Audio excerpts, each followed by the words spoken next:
Right? This is a term that we commonly verbalize during the first reading as a complication of a pregnancy. Complications such as your diabetes mellitus. Nalala nyo? So what is this? Macrosomia is what? Before we go to the concept, a fetus is larger than usual or expected. Tama mo ba? Yes. So para malaman mo kung macrosomic pa ang bata, kailangan alamin mo muna kung ano ang normal birth weight. Am I right? So anong minimum natin? 2.5. Below 2.5 considered as low birth weight. Ang tawag naman natin doon, macrosomia. Pero kapag above 4.5 yung book natin for military. Pero sa Pilipinas, 3.5 lang. Oo, kasi maliliit lang naman ang Pinoy, pero yung mga kano, mas malaki yung yun nila sa inyo. Kaya mas malaki din ang size doon. Kaya sa Pilipinas, lahi-lahi lang din yan. Okay? So basically, concept natin, macrosomia. This is an oversized fetus. Kung may oversized shoes, may oversized fetus. Okay? Sir, ang oversized fetus ba ay anak ng oversized na father? Ay, grabe naman yan. So, ibig sabihin ba may macrosomic yung anak ko? Uy, hindi naman. Okay. O, kabisado ko pa. My first child is 2.9. My second child is 2.6. J-Bon is 3.33. So, during the first pregnancy, nag-labor si wife. Ngayon, nanganak siya 5:30 ng madaling araw. Anong oras kami pumunta ng hospital? Alas 5. Ayan. Of course, sa bahay ang labor. Hindi sa hospital. Nakakahiya pag nurse ka. Pupunta ka ng hospital na 3 cm. Wala kang kwenta. Meron? Yes, I did the ID card. Why not? Anyway, it's also mine. Alam ka naman sa'yo. Okay, so yan yung first child ko, si Jereen. Yan. Madaling araw. Tapos yung kabilang building, may magnanakaw pa. Hindi ko talagang makalimutan yun eh. Tapos yung sinabi ng asawa ko na, may lumalabas na pag-chest para pumunta tayo. Alika na. Nakaready na. Bubukatin mo na lang. Islock yung pinto. Sir, nagtawag ka ng taxi? Hindi. Naglakad pa kami. Yes, naglakad pa kami puntang kanto. Daan-daan lang yun. One step at a time. Alright. Hanggang sa nakarating. Sa ng DR, ay ng emergency room ng Beckett 10 cm. Direct DR.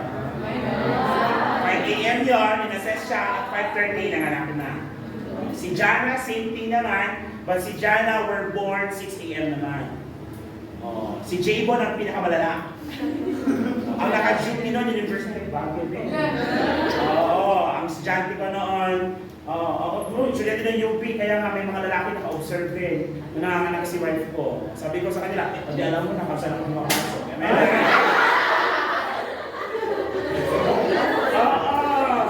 Okay lang naman. Nandun ka, hindi ka nga nag-private, huwag kang makinag, PMLI. Hindi kami nag-private kasi nga, mas mahal pag-private. Para sa naman ang gagawin. Talk, kunyari. Pero pag private, 2.5 na yon. Pero sa ward, medyo may kasulitan lang konti, pero wala bayad. Ganon. So, word na lang. Okay? Kaya pag ikaw, natin ka ng nurse, at medical fit pa yung asawa mo, nakakaya ka ng punta ka ng hospital 3 cm. Huwag ganon. Amen. Tapos pag umiri, dapat walang sigaw. Tignan mo yung nurse, tapos umiri, Pangit. Pag ganon, pag nurse ang pasyente at sumisigaw, lagyan ng sponge ang bibig. O kaya yung extra na napkin nilagay mo sa bibig para nila masigaw. Okay? So ano ibig sabihin ng oversize? An oversized fetus. I'm sorry. That's 4,000. Ang laki. Elefante ito. That's 4,000 to 5,000 grams. I stand erected.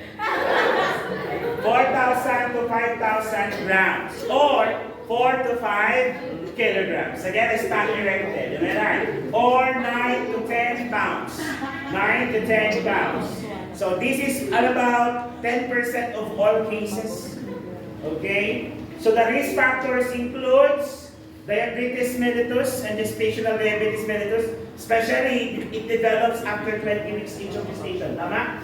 So ano na yung ating concern doon? Pag above 20 weeks na, tapos na yung ating organogenesis. Yung paglaki na ng fetus ang ating concern. Okay? And if you have multiparity. Sir, multiparity, dalawa ang anak niya.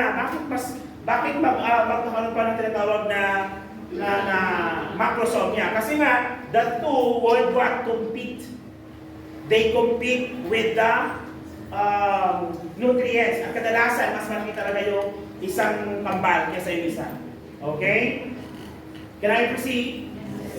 We're almost done. Second to the last slide na tayo. Okay? So complications natin, pag meron tayo macrosomia, of course, uterine dysfunction. Uterine dysfunction, na-discuss na natin yan, tama ba? So pwede yan mag-lead into prolonged descent, isn't it? Of course, malaki ba naman, hindi kaya ng pelvic inlet, mas matagal na mag-i-engage siya. Pag matagal na engage, mas matagal ang labor. Okay? Next is fetal pelvic disproportion. Okay? Fetal pelvic disproportion or your CPD. Cephalopelvic disproportion. Hindi akma yung size ng bata sa size ng kanyang pelvis. Okay? What else? Uterine rupture. Na-discuss naman yung uterine rupture, tama? Okay, pag sobrang laki niya, it needs a bigger contraction, then that's gonna be the case. Another one, if in case na-push ni mother ang NST at hindi nagpa-CS, ito yung mga possible complication. Number one is cervical nerve palsy for the fetus or neonate. Then pwede din sila magkaroon ng diaphragmatic nerve injury and the fracture clavicle because of shoulder dystocia. Then, since malaki yung baby, pwedeng maging malaki ang teri. Pwedeng maging first degree, second degree, third degree, umabot sa cervix yung punit.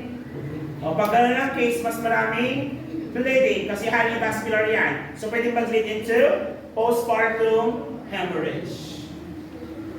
At pag hindi na-manage ng maigi, pwedeng mag-lead into perinatal mortality. When you say perinatal mortality, ano ibig sabihin nun?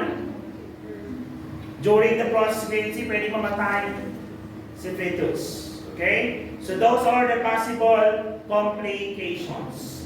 Possible complications. Asan ka na? Nandun ka pa lang sa uterine rupture. Can I proceed? We're almost done. Diagnostic test and management na tayo combine. For the diagnostic test, anong diagnostic test natin dito?